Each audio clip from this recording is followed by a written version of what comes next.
Is it over? For now.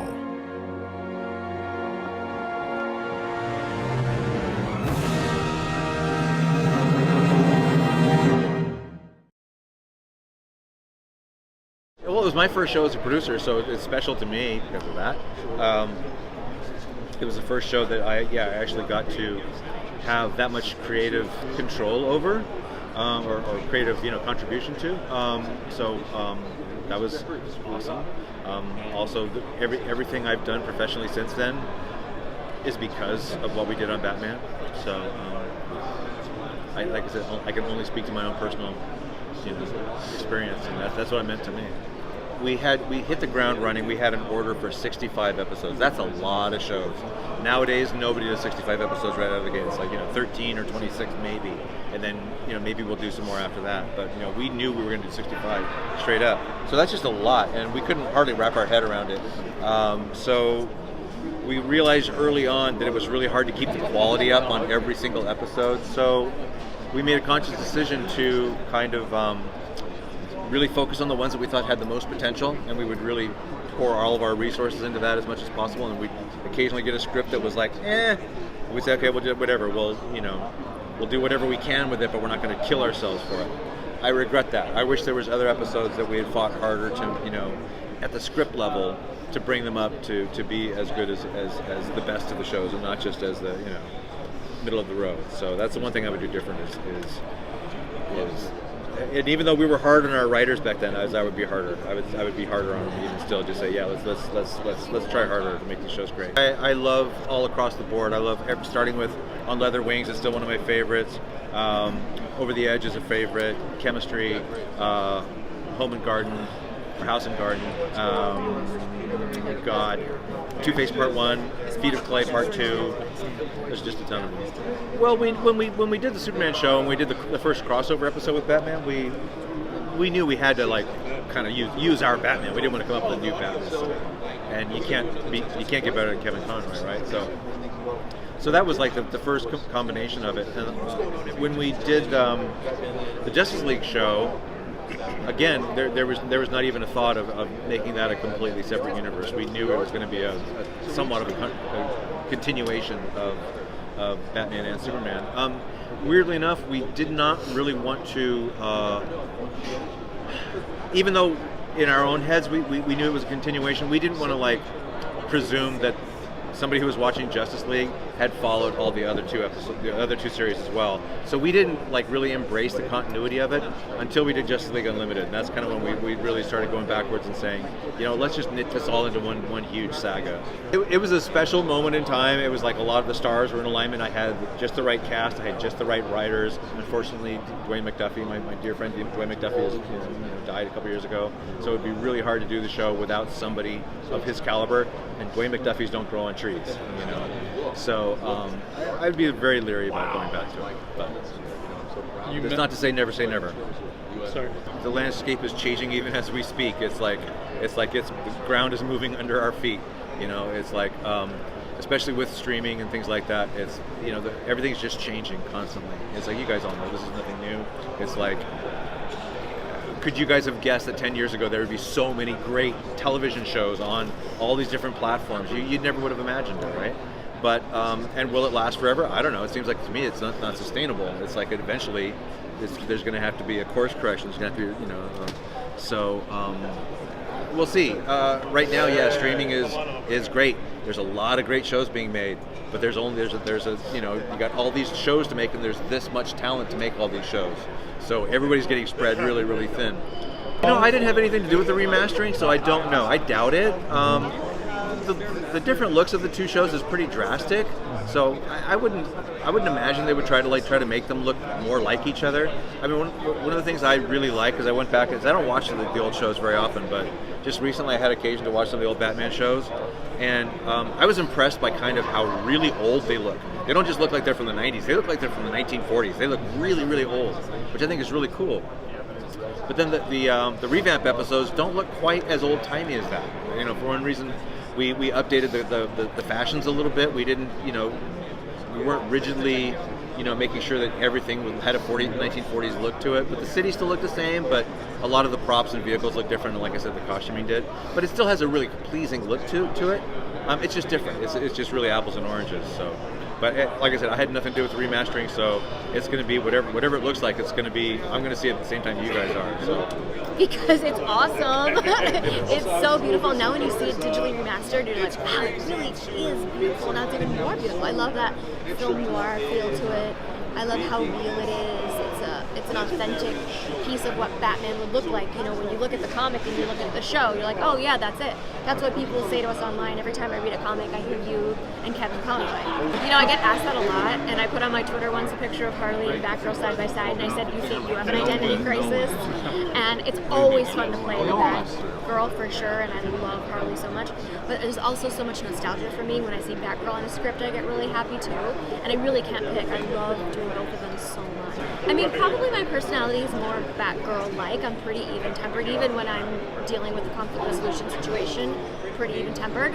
But Harley's like my therapy. Like, I go in and scream that shit out, and it's so fun to just be her for a few hours and dive into that psyche. So I have so much fun with both. I couldn't pick if you asked me to.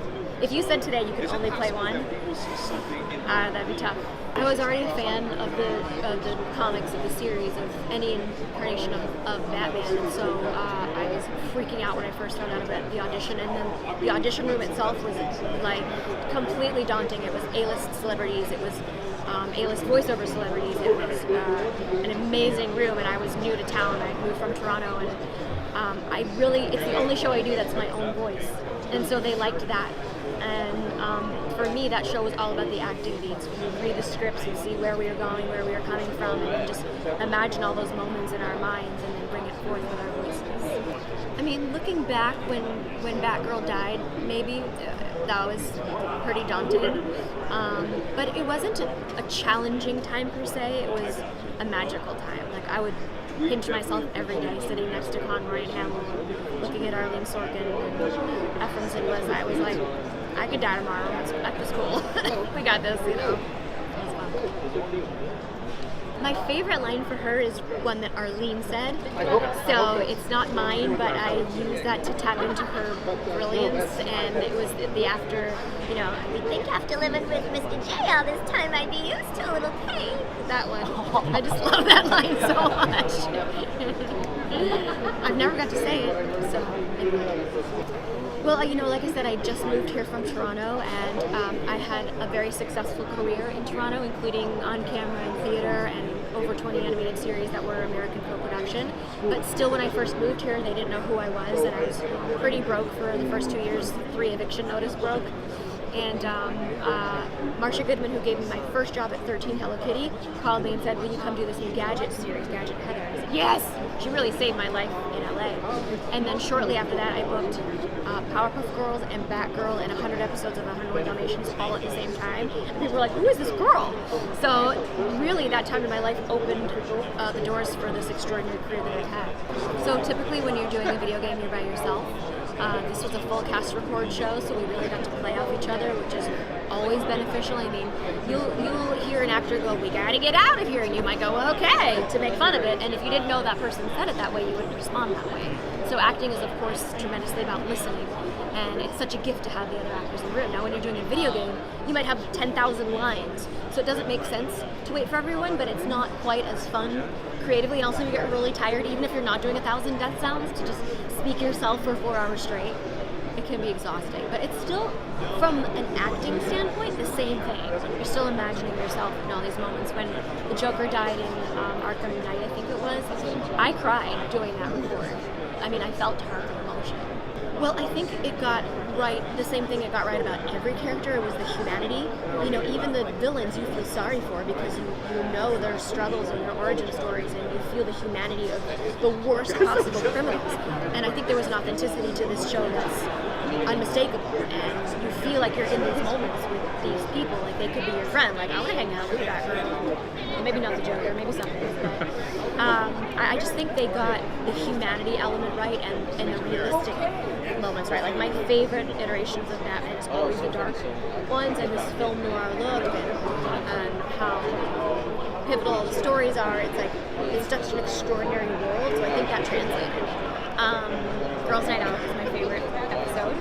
It was so much fun to, be a kick-ass chick with Supergirl and run around and save the day, and then they'll have like a silly moment where we're doing each other's hair. What's up, guys? I just love that anytime we get to empower young women. Also young boys looking up and seeing these strong chicks. We always had that. Kevin's a very giving actor, and I never felt like I was the new kid in LA beside him. Or Hamill. Hamill is like the nicest guy I've ever want to meet. It was a great, great time. It was a great time. Thanks, guys. Thank you very much. The trick to doing Batman for me has been to keep it authentic, to keep it fresh, and so in that sense, he hasn't changed.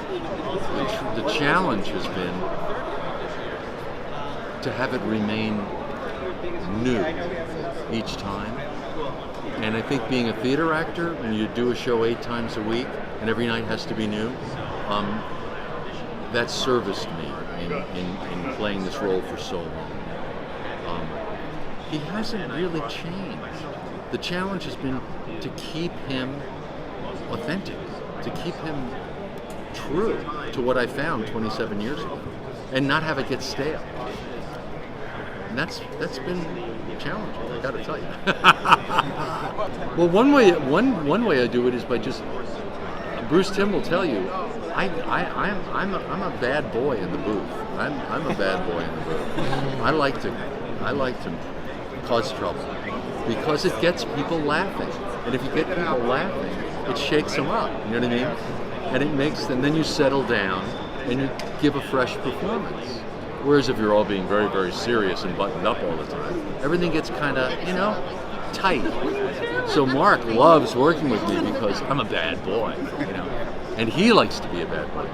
So the two of us together, Andrea said we're like, 12-year-olds when they get us in the room together. She just can't control us. But it's great because you come up with new ideas. Keep it fresh. The fact that everything about him is rooted in that moment that his parents died. That was his Waterloo. That was his. He died. Bruce Wayne died that day. And his only way of surviving that pain was to become this other thing. So that Bruce Wayne, to me, is a performance for the world. He became that. That's how I've approached it, and it's really worked for me to do it that way. He's so noble. You know what I mean? His motives are so pure. He has no superpowers. He's the only superhero with no superpowers. He only has his heart and his mind and his goodness. He's so good. That's the challenge in The Killing Joke. Can anyone be pushed so far that they become evil?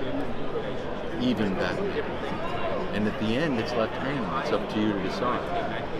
Was he pushed that far? Because that's what we love about him so much. Life has never done that. And especially with young people, I meet so many young people at Comic-Cons who've had difficult childhoods. People have rough lives. People forget how rough a lot of childhoods are. And they found inspiration in this character and a safe harbor in this character, a safe place to go to. Often people come to me at Comic-Con and say, "Can I hug you? I just want to hug you because you were my best friend when I was 8, and you got me through." A guy in Philadelphia started crying. He said, "My father died when I was 9, but you were there for me." That's amazing to be a part of that in people's lives. It's amazing.